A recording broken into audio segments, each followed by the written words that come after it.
Hello, my name is Jen Perry. I'm the elementary social studies consultant. And hello, my name is Dina Alexander. I'm one of the ELL consultants.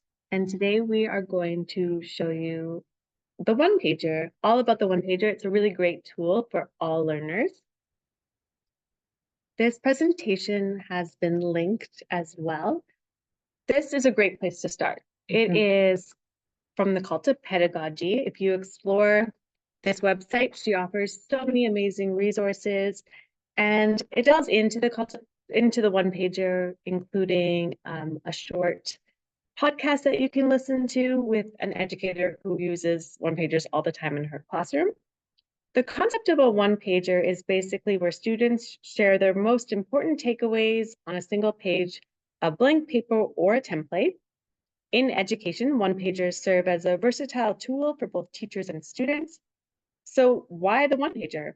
Research from Alan Pavio on the dual coding theory shows us that the brain has two pathways processing both the visual and the verbal.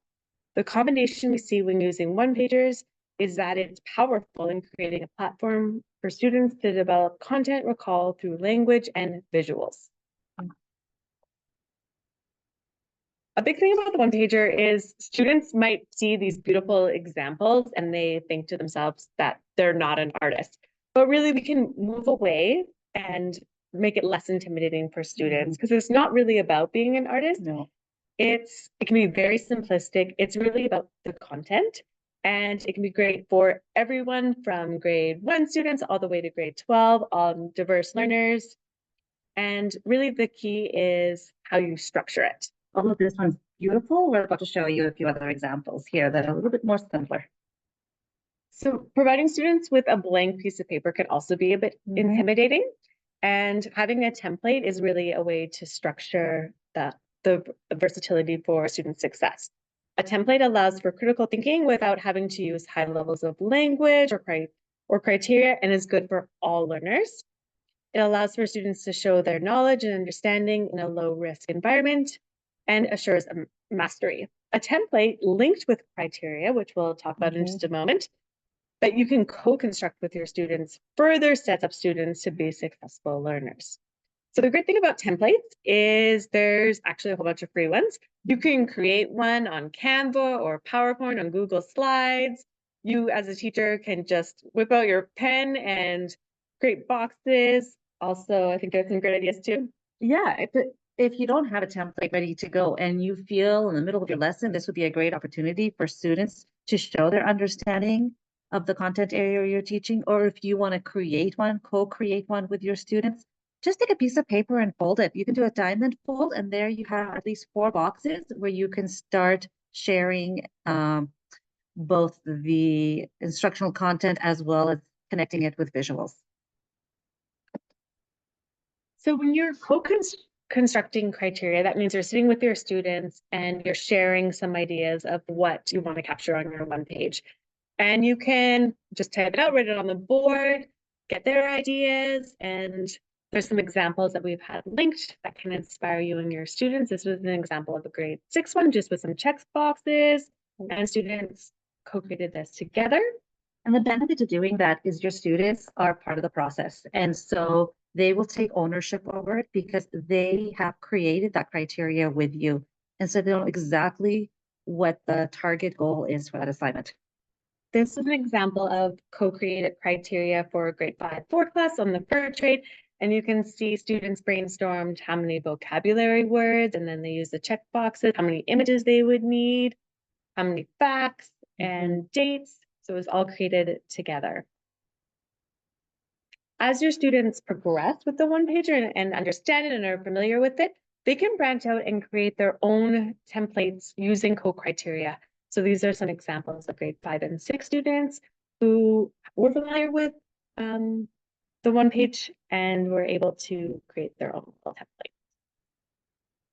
And so tips in getting you started, so ensuring your students are successful creating these one pagers, is simply also starting by that co-creation process and setting your students up for success. And so as we mentioned earlier, this is good for all the learners in your classroom, whether you're talking about your students that are EAL learners that have additional language needs, or students that might have other learning needs.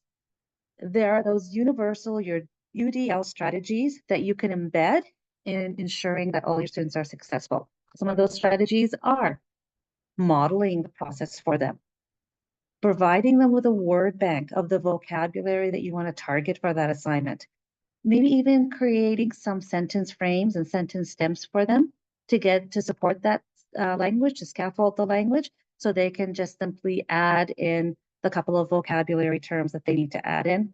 And of course, visuals, visuals, visuals. We've said it multiple times in all of our departments. They're a great way to connect our students and provide multiple access points for them. But for the one pagers, to ensure that's successful, we talk about introducing the assignment, showing students that example. So I do, we do, you do, giving students time to work on it in class, where they can always be checking in with you, the teacher, and checking in with peers as well. And then it's a great idea to celebrate their success at the end is to do a gallery walk. Just display them around the room, have them laid on the desks, and have students go around like they would in a museum and do a gallery walk and celebrate the wonderful work and their accomplishment. And to take it one step further is have students share with a partner or in small groups. And what you're doing then, as they're talking about their one pager, you are increasing structured student talk time in your classroom. So students are engaging in that subject-specific vocabulary development. And that's exactly what we want to hear our students engaging in. Awesome. So many great ideas. Okay, so how do we use one pagers?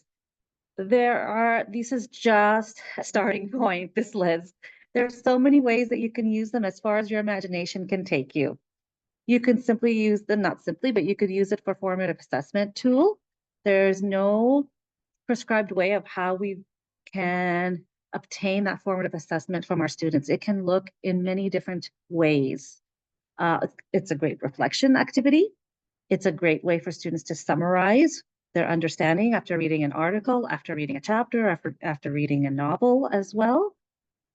It could be a project in itself. Interactive note-taking. I know our district has been really focusing on that interactive note-taking and sketchnoting. This is a great opportunity to practice those skills. Visual thinking, differentiating the instruction for our students. They don't have to write an essay all the time. They don't have to write a journal entry all the time. This is a great way for them to demonstrate their knowledge and understanding. And for us to get an idea of their comprehension level, this is a great way as well to see what they've obtained from reading that article or that book. Awesome. In this presentation, we also have some notes on further examples of how you could use one pager as well. And so here is an example of a Division 1 classroom where they did a one pager about themselves. What makes them so special? What makes them so unique? And you see their names posted there with some of the things that they like, some of the hobbies that they might have. It's a great September activity of getting to know your students and building that culture in your classroom. Science is a great way to use our one pagers, whatever the topic of study is.